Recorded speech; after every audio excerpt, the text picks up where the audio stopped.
Hello friends, welcome to our channel quick commerce. बच्चों, आज की क्लास में मैं आप लोगों को शुरू करने जा रहा हूं हमारा आखिरी decision, that is dividend decision. इससे पहले मैंने आप लोगों को दो डिसीजन पढ़ाए हैं, that is financing decision and investment decision. अगर आप इन लेक्चर्स को एक सीक्वेंस में देखना चाहते हैं तो आप मेरी प्रीवियस वीडियोस से सीरियल वाइज चैप्टर्स को देखें और आप लोगों को कॉन्सेप्ट बहुत अच्छे से क्लियर होता चला जाएगा। और चलो अब मेरे साथ और आप लोगों के साथ स्टार्ट करते हैं हम अगला decision, that is dividend decision. बच्चों, सबसे पहले मैंने कवर किया आपको इन्वेस्टमेंट डिसीजन, जो कि हमने इससे पिछले वाली वीडियो में पढ़ा दिया है। फिर मैंने आपको कवर किया फाइनेंसिंग डिसीजन, जो इससे पीछे वाली वीडियो में मैंने उसको भी कवर किया है और बहुत अच्छे डिटेल तरीके से कवर किया है, जिसमें मैंने आपको न्यूमेरिकल पोर्शन भी कराया है। एंड देन आज हम शुरू करने जा रहे हैं, दैट इज डिविडेंड डिसीजन। तो बेटे सबसे पहले हम बात करते हैं डिविडेंड डिसीजन होता क्या है। बेटे डिविडेंड डिसीजन के मीनिंग को समझो आप। डिविडेंड डिसीजन का मीनिंग होता है कि हमने देखो सबसे पहले पैसा इन्वेस्ट किया, उसके बाद उससे मैंने अर्निंग करनी शुरू की। अब जो अर्निंग मेरे पास आई है, अब इस अर्निंग को कंपनी अपने पास रिटेन करे या उसको शेयर होल्डर्स में as a gift, as a dividend distribute कर दे। बेटे क्योंकि कोई भी व्यक्ति अगर हमारे बिजनेस के अंदर पैसे लगाएगा तो हमसे एक रिटर्न एक्सपेक्ट करेगा। अगर हम उसे डिविडेंड नहीं देंगे तो क्या वो आगे हमारी कंपनी में इन्वेस्ट करेगा? नहीं। इसीलिए हर कंपनी को एक मेजर डिसीजन लेना पड़ता है, दैट इज डिविडेंड डिसीजन, कि जितना पैसा उसने कमाया है उसमें से उसे कितना पैसा अपने पास रिटेन करना है और कितना पैसा उसको प्रोवाइड करना है अपने शेयर होल्डर्स को। बेटे इसी को शुरू करते हैं। आप देखो सिंपली डिविडेंड डिसीजन है क्या। देखो डिविडेंड डिसीजन बेसिकली क्या कहते हैं इसको, simply it is A answer of, ये सिर्फ एक आंसर है एक सवाल का। एक सवाल का आंसर दिया मींस डिविडेंड डिसीजन कवर। एक सवाल का आंसर दिया, डिविडेंड डिसीजन कवर। देखो अब वो क्वेश्चन क्या सुनो, हाउ मच, कितना profit earned by the company, company ने कितना प्रॉफिट कमाया, how much profit earned by the company. पर बेटे प्रॉफिट पता है कौन से वाला है? प्रॉफिट आफ्टर टैक्स, यानी कि टैक्स वगैरह सब कुछ देने के बाद, प्रेफरेंस शेयर का डिविडेंड देने के बाद जो कंपनी के पास प्रॉफिट बचा, उस प्रॉफिट की बात कर रहे हैं बच्चों। तो देखो it is A answer of how much profit earned by the company, कि कंपनी ने कितना प्रॉफिट कमाया है, टू बी डिस्ट्रीब्यूटेड, वो बांट दिया जाए किसमें? शेयर होल्डर्स में। And how much should be retain for further investment.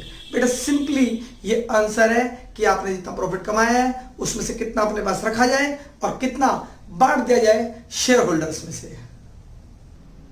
इसके बाद पढ़ेंगे बेटे हम basically factor affecting dividend decision. ऐसे फैक्टर बेटा जो डिविडेंड डिसीजन को अफेक्ट करें, यानी कि कंपनी कितना पैसा अपने पास रखे और कितना वो डिस्ट्रीब्यूट कर दे एज ए डिविडेंड। ये बात किन किन फैक्टर्स पे डिपेंड करती है, यानी कि कौन कौन से ऐसे फैक्टर है जो इन बातों को अफेक्ट करते हैं। तो बेटे अब हम वो पढ़ने जा रहे हैं। एक एक फैक्टर आपको बहुत ध्यान समझना है, इंपॉर्टेंट है, आप बहुत ध्यान से पढ़ना है इसे। देखो सबसे पहला फैक्टर हमारे पास अर्निंग। बेटे अर्निंग किसकी? ये earning of a shareholder? No, it is a earning of a organisation, यानी कि कंपनी। बेटे कंपनी की अर्निंग के ऊपर डिविडेंड डिसीजन अफेक्ट करता है। देखो कैसे, अगर मैं बोलूं कि अर्निंग ऑफ ए कंपनी ज्यादा है तो कंपनी को दिक्कत ही नहीं है, वो पैसों को रख के क्या करेगी, जितना आ रहा है उसमें से कुछ रखे ज्यादा बांटे। तो बेटे मोर अर्निंग मोर डिविडेंड और लेस रिटेंशन, लेस रिटेन किया। एंड बेटे अगर अर्निंग कम है तो फ्यूचर में और ग्रोथ करने के लिए कंपनी को पैसा चाहिए, तो वो पैसे को बांटेगी नहीं, अपने पास ही रखेगी। तो लेस अर्निंग लेस डिविडेंड। बेटे कॉन्सेप्ट आपको बहुत बढ़िया से क्लियर हुआ होगा। सेकंड पे आओ बेटे, ग्रोथ प्रोस्पेक्ट्स पाएंगे। देखो ग्रोथ प्रोस्पेक्ट्स, अगर कंपनी को लग रहा है ना कि फ्यूचर में उसका प्रोडक्ट और ग्रो करेगा और ऊपर जाएगा, तो वो आज डिविडेंड कम देगी, क्योंकि फ्यूचर में ग्रो करने वाला है तो हमें इन्वेस्टमेंट भी ज्यादा करनी पड़ेगी। इसलिए कंपनी सोचेगी कि पैसा मुझे इन्वेस्ट करना है तो मैं डिस्ट्रीब्यूट ना करूं। तो बेटे फ्यूचर ग्रोथ अगर बढ़ ही रही है तो less dividend.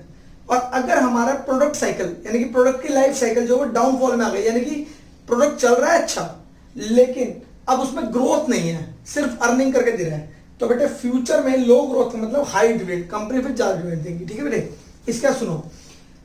Third one is cash flow position. अगर कंपनी का हाई कैश फ्लो है, बहुत ज्यादा कैश आ रहा है, हाई डिविडेंड, लो कैश फ्लो, लो डिविडेंड, बहुत सिंपल था बेटे। इसके बाद हम बात करते हैं बेटे प्रेफरेंसेस ऑफ शेयर होल्डर। अब शेयर होल्डर की प्रेफरेंसेस, अब देखो बेटे सुनो, एक कंपनी अर्निंग कर रही है, वो अर्निंग कंपनी करे या शेयर होल्डर करे, एक ही बात है। देखो कैसे, सुनो। मान लो मैं एक शेयर होल्डर हूं और मैंने एक कंपनी के अंदर पैसे इन्वेस्ट किया हुआ है। अगर मैं अपने पैसे को कहीं और इन्वेस्ट करता तो मैं कुछ कमाता।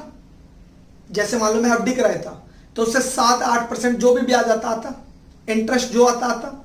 लेकिन अगर यही पैसा मैं कंपनी में लगा रहा हूं और कंपनी मेरे बिहाफ में कमा रही है, तो अल्टीमेटली कमाई तो मैं ही रहा हूं। तो शेयर होल्डर की एक्सपेक्टेशन बहुत बड़ा मैटर करती है इन सब बातों में। तो सुनो, प्रेफरेंसेस ऑफ शेयर होल्डर।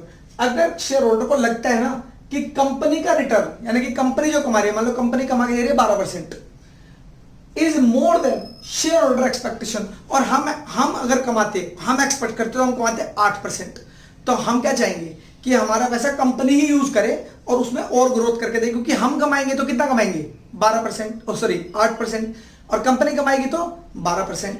तो practically return of A company is more than share holder expectation. जैसे ही कंपनी का रिटर्न ज्यादा होगा हमारी एक्सपेक्टेशन से, तो उस वक्त हम भी चाहेंगे कि कंपनी डिविडेंड ना दे और पैसे को री इन्वेस्ट करे, इसलिए यहां पे आएगा low dividend. And second is vice versa बेटे। वाइस वर्सा मतलब अगर कंपनी का रिटर्न कम है, कंपनी हमें 7% कमा दे रही है, लेकिन हम सोचते हैं कि हम कहीं इन्वेस्ट करके कमा सकते हैं 10%, तो हम क्या चाहेंगे कि कंपनी हमारा पैसा वापस दे दे ताकि हम लोग उसे री इन्वेस्ट कर सके और 10% कमा सके। इसलिए बेटे अगर कंपनी की रिटर्न कम होगी तो इन्वेस्टर चाहेगा कि उसको डिविडेंड मिले। ठीक है बेटे, प्रेफरेंस ऑफ शेयर होल्डर। ठीक, and last is second last बेटे टैक्सेशन पॉलिसीज। देखो बेटे, हमारे इंडिया में गवर्नमेंट डिविडेंड डिस्ट्रीब्यूट करने पर एक सेपरेट टैक्स लेती है कंपनी से, जिस टैक्स को बोला जाता है सीडीटी, कॉर्पोरेट डिविडेंड टैक्स। इसे बेटे एसटीटी, सिक्योरिटी ट्रांजैक्शन टैक्स भी बोला जाता है, और इसे बेटे डीडीटी, डिविडेंड डिस्ट्रीब्यूशन टैक्स के नाम से भी जाना जाता है। They are different names. ठीक, अब टैक्सेशन पॉलिसी सुनो। अगर गवर्नमेंट ने डिविडेंड पे ज्यादा टैक्स लगा दिया है तो कंपनी को पता है अगर डिविडेंड देगी तो ज्यादा टैक्स देना पड़ेगा, तो डिविडेंड को कम कर देगी। High tax on dividend, low dividend, and low tax of means high dividend. अगर टैक्स कम है तो कंपनी ज्यादा डिविडेंड देगी। And last one is constants. बेटे कॉन्स्टेंट्स का मीनिंग होता है बाधाएं। अब बाधाएं का मतलब बेटे, बाधाएं मतलब हर्डल्स, रुकावटें, जिसकी वजह से हम तो चाहते हैं लेकिन उन रुकावटों के कारण हम वो काम नहीं कर पा रहे हैं, उन्हें बोलते हैं बेटे बाधाएं। तो बेटे कॉन्स्टेंट्स बेसिकली दो प्रकार के होते हैं, एक लीगल और एक कॉन्ट्रेक्चुअल। बेटे लीगल कॉन्स्टेंट सुनो, मान लो मैं चाहता हूं 50% डिविडेंड देना, लेकिन कंपनी जो बोलता है नहीं आप ज्यादा से ज्यादा 20% डिविडेंड दे सकते हो, मान लो।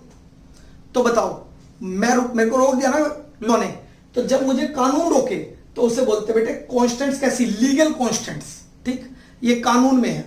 और सेकंड है बेटे कॉन्ट्रेक्चुअल।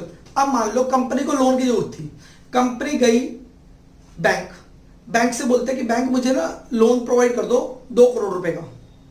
बैंक ने बोला ठीक है सर, हम आपको लोन दे देंगे, लेकिन हम ना आपके ऊपर एक रिस्ट्रिक्शंस लगा रहे हैं, आप ज्यादा से ज्यादा डील रखो, मेरे को लिख के दो कि आप ज्यादा से ज्यादा 8% डिविडेंड दोगे, इससे ज्यादा डिविडेंड नहीं दोगे।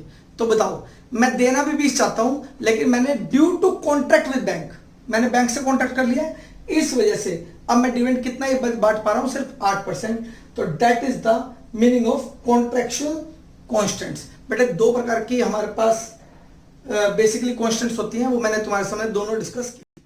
आई होप आप सभी को मेरी ये वीडियो पसंद आई होगी। बेटे अगर आप इस चैप्टर को बहुत बढ़िया से कंटिन्यू करना चाहते हो तो आप मेरी सारे की सारी वीडियो एक सीक्वेंस से देखें, क्विक कॉमर्स को सब्सक्राइब करें, हर वीडियो को पूरा देखें, अपने दोस्तों के साथ शेयर करें, लाइक करें, और ऐसे ही मैं इस चैप्टर को आगे पढ़ाता जाऊंगा। इस चैप्टर के अभी 2 या 3 वीडियो के लगभग और आएंगी। वीडियो बहुत शॉर्ट है, आपके ज़्यादा टाइम कंज्यूम नहीं हो रहा है। आप चाहे तो स्क्रीनशॉट लें, अपनी कॉपी में नोट करें और इन वीडियो से अपने एग्जाम की तैयारी करें बेटे। जो आपके अगले महीने आने वाले हैं। और जो बच्चे इस वक्त इस वीडियो को देख रहे हैं जिनके एग्जाम अगले साल हैं, तो बेटे कोर्स में कोई चेंज नहीं है। ये चैप्टर आपके वहां पर भी काम आएगा, फिक्स 8 मार्क्स प्रोवाइड करेगा, आपको बहुत मजा आएगा। आप सारी वीडियोस को देखो और अपने फ्रेंड्स के साथ भी शेयर करो। Okay, thank you.